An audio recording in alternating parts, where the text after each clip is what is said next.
drone flying over my head. You're not flying a drone over my head, are you? I am not. Holding my hands up at it like, what are you doing? What's going on? You got some sketchy stuff happening over there. And this big thermal drone came flying over my head, looking at me, and was just sitting there hovering above me. Oh gosh. I don't understand what's going on. Yeah, I mean, I'm like sitting here thinking like, I could charge these people with hunter harassment. So this was a quick hunt after work. I was going in to fill the freezer, get one more deer for me and my family, and little did I know that I was going to be spied on and borderline harassed by someone with a thermal drone. And I still to this day have no idea who that was spying on me and why they chose to spy on me with a thermal drone. For the record, I had written permission from this landowner to bow hunt his property, so everything that I was doing was being done legally. Let me know in the comments why you think this happened to me. Let's get into the video.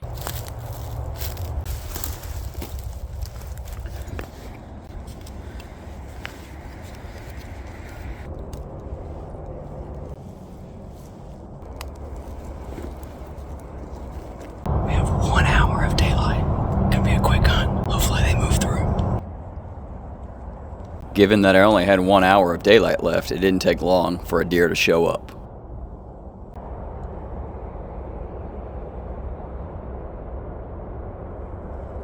If you're enjoying this video, click the like button and the subscribe button. It really helps out the channel, and you can get notified every time I release a new cool video like this.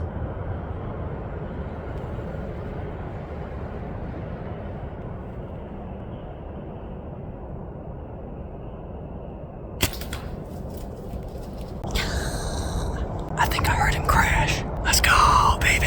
Yeah. First buck in Alabama this year.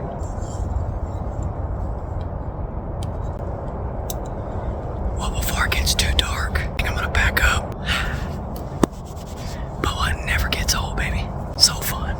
Quick hunt after work, literally. I only had 1 hour. Love deer hunting.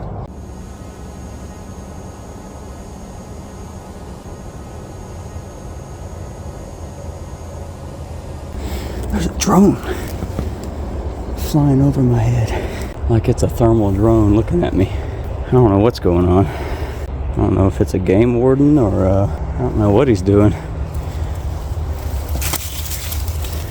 So this drone's still flying over my head.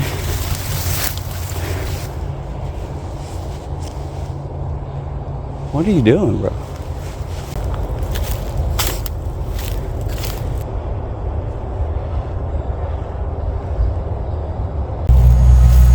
There's the drone. Who's flying that thing? Hey, can you hear me? Yeah.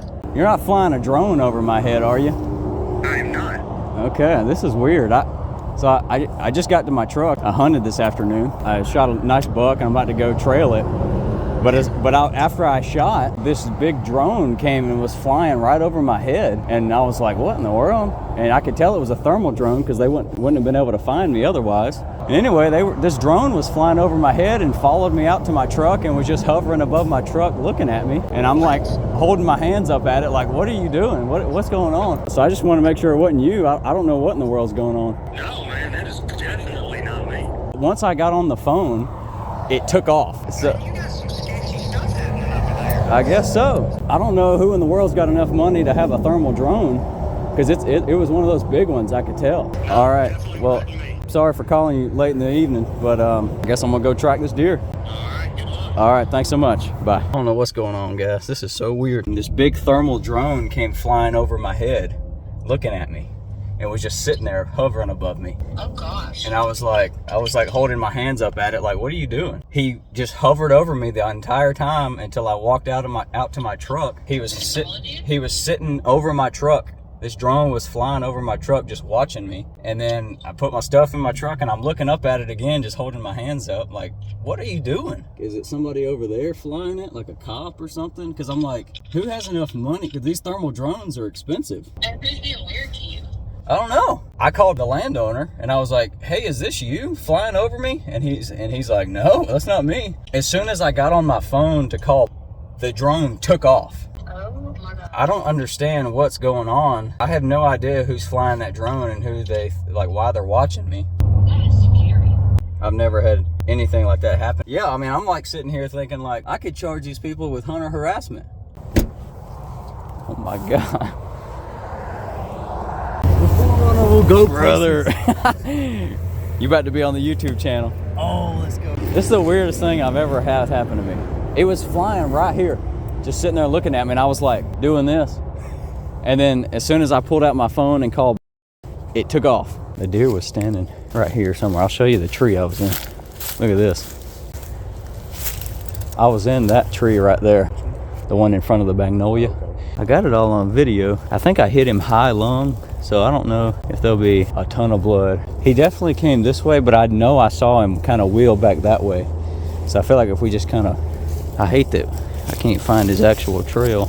And I got a blue lighted knock, so look for that. I need to be making sure I'm looking at the property line too. Oh yeah, we got a ways. We got a good, probably 150 yards before we get off the property. Yeah. Uh-oh. That's probably because I hit his esophagus. Now I'm thinking he ain't dead. That's for sure fresh. Yeah, that don't. I hit him behind the shoulder, but I hit him so high, I think I hit his esophagus, which means he will be dead because he won't be able to breathe. Yeah, I thought I heard him go down, but now I'm second guessing that. Hey, I found my arrow.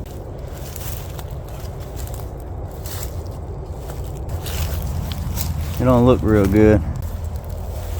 I'll leave that right there. So let's go back to the shot. I wanted to point out how much this deer jumped the string or jumped my arrow. If you've never heard that before, in bow hunting, when you shoot and the sound of that release and the arrow goes off, these deer can hear so good and their reaction times are so fast that they can actually squat.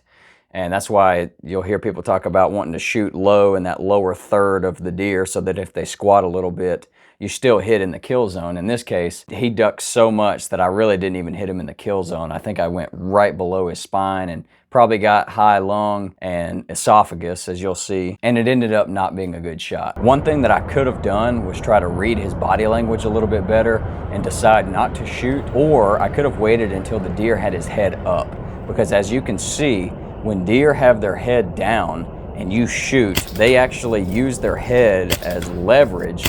When they raise their head up quickly, it can help them drop their body faster, causing them to be able to duck your arrow even further. Nevertheless, I never found this buck, even though I'm pretty confident he did die. I went back a few days in a row during my lunch break looking for buzzards, looking for the deer, and I just never found him. Several days later, we had the biggest cold front of the year coming across the country, so I made a big plan to hunt all day long. Let's get into it. I just came in and hung my stand right there. It's like the only tree with good cover that also has good shooting lanes in this spot. I'm literally 4 sticks high, so this is really rare for me to be hunting this high. But I'm gonna be in here sitting all day tomorrow. It's gonna be like a high of 30, 15-mile-an-hour winds. I got a fresh scrape right here. I'm gonna be filling the freezer tomorrow. Hopefully I'm gonna harvest more than one deer, doe or buck. We'll see you guys back in here early tomorrow morning. It's gonna be wicked cold. I think the high is like 29 today. That's really cold for the south. And there's gonna be like 20-mile-an-hour winds. So I got a lot of bucks that are coming through this spot. A bunch of weird looking racks, nothing like awesome and big and beautiful. A bunch of bucks that have broken off, but I'm really excited I can kill a buck and a doe. Today I'm hoping to kill one in the morning or midday and then again in the afternoon. Hit that subscribe button, share this video with a friend, and leave me a comment down below if you think hunting in 29 degrees with 20-mile-an-hour winds is too cold. This is brutal getting in here. It's so loud.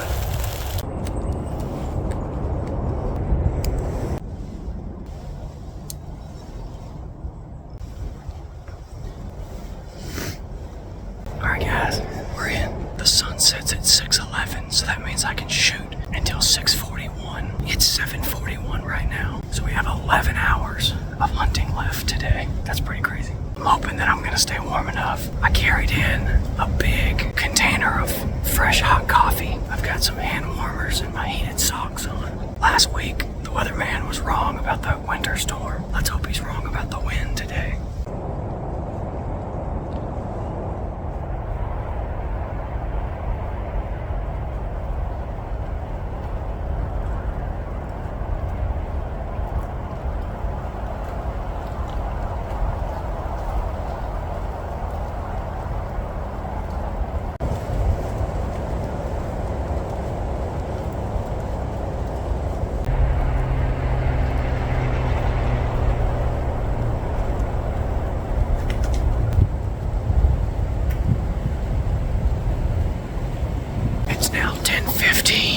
It's very cold. That little bug just came in for about 30 minutes.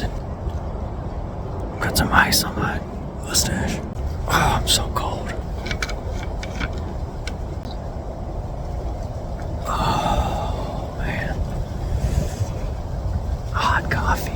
It's now 12:41. I've officially been sitting here for 5 hours, and I am a little chilly.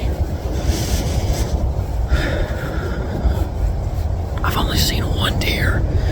That little buck, about 27 degrees right now. It's really weird. I don't know if the camera can see it, but I can still see my breath at 1 o'clock in the afternoon. That doesn't happen too often in the South.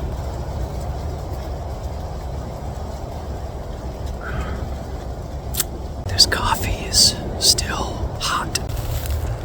I ended up getting down and going and getting some lunch and warming up a little bit. Got back in the tree and was ready to sit until dark.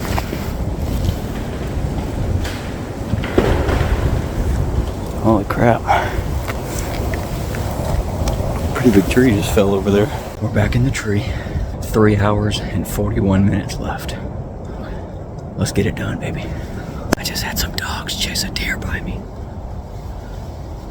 It's so cold out here that I tried to put my portable charger, hook it up to my phone, and the portable charger is so cold that it's not charging.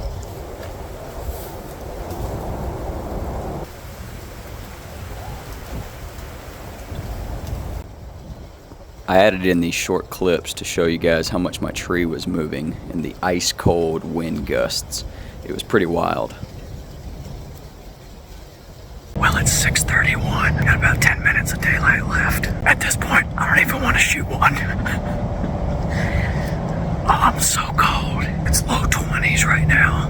Probably feels like 12. I think I'm just gonna pack up and get out of here. I seriously can't feel my feet. Appreciate you guys following along. Hit that subscribe button, share this video with a friend. We'll catch you in the next one. Guys, you're not gonna believe it. I let my bow down. Oh, I'm so cold. As soon as my bow hit the ground, I turned around and I was unloosening my camera arm, and then sure enough, 30 yards away, nice rack 8-point buck comes walking in. I pulled my bow back up. By that time, he was standing 23 yards from me in the corn, and he went through one shooting lane. If I'd have had my bow, I'd have been able to shoot him. He went through a nice lane, but then he got behind some trees and was in the corn, and then it hit 641. Legal light was gone and it was too dark. There's no way I would have been able to see, but maybe I got a trail camera video. I think that thing might be dead. He wasn't a giant, but it was a nice 8-point buck. I am frozen to the bone. I'm about to go home and eat a giant bowl of hot soup and cuddle up with my wife and watch a movie. So we'll catch you guys next time. At this point in the video, I want to rewind a few months and show you a few of my hunts where I went and tried to kill a deer wearing a championship belt that I won at a hunting show the previous summer. This was kind of a silly idea, but it's something that I tried a few times, had a lot of fun with it, and without spoiling it, let's get into these hunts so that you can enjoy it just like I did. Tonight's the night, baby. We're gonna kill a deer wearing the belt. Tonight is a fun night. Tonight's mission is to kill a deer wearing my belt from the Mobile Hunter Roadshow. Back in August, I won the Georgia's Whitetail Roadshow Fittest Hunter. I am going to kill a deer wearing this belt this season, and hopefully tonight's the night. It's my first time trying. I'm going to show you the belt. I'm going to show you where I'm hunting, and then we're going to sit back and see what comes in. Yeah, baby. You see it. The Dying Breed bow hunter. It's real thick all the way around me.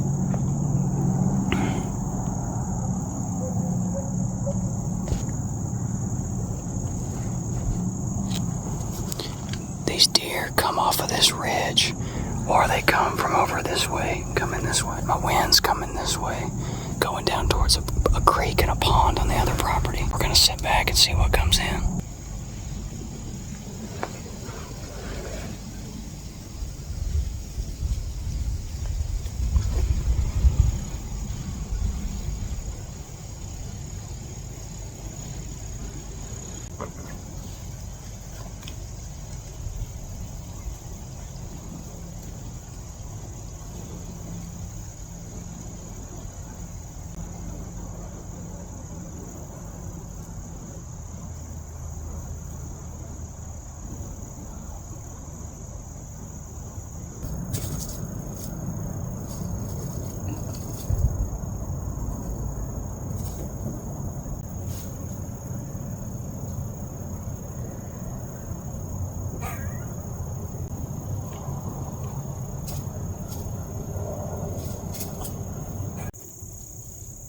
You can hear the deer walking on the other side of the plot, just inside the tree line, but they never made their way into the field, thus never giving me a shot.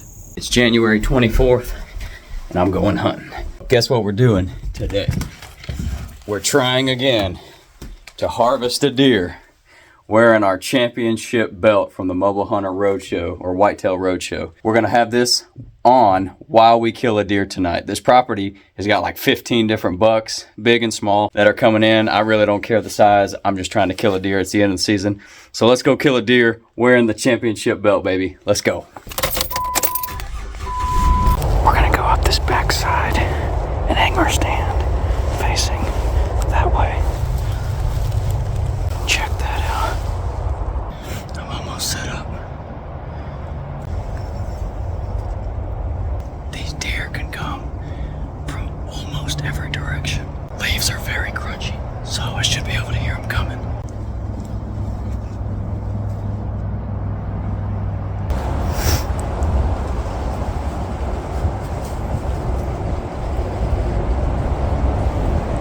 This tree is so small. Look at how far those studs are in on the tree. The stick is almost flush on the tree. I'm just using the pegs. That's it for this video. I never ended up harvesting a deer wearing this championship belt, but I did learn a lot that I got to dump into my 20+ years of hunting experience. If you're a lifelong learner just like me and you want to be the most successful deer hunter that you can be, I've gathered all of my 20+ years of hunting experience into one place just for you. There's a waiting list to get access to it, but if you want to be the first person to get notified when it's ready, all you have to do is click the link in the description, put in your email to join the waiting list. I've got several other of my hunts on my channel where you can see me kill some of these other bucks. Here's another one that I'm really proud of. I killed that one back in high school. But if you want to watch any of my other hunts, click right here. I know you'll enjoy it.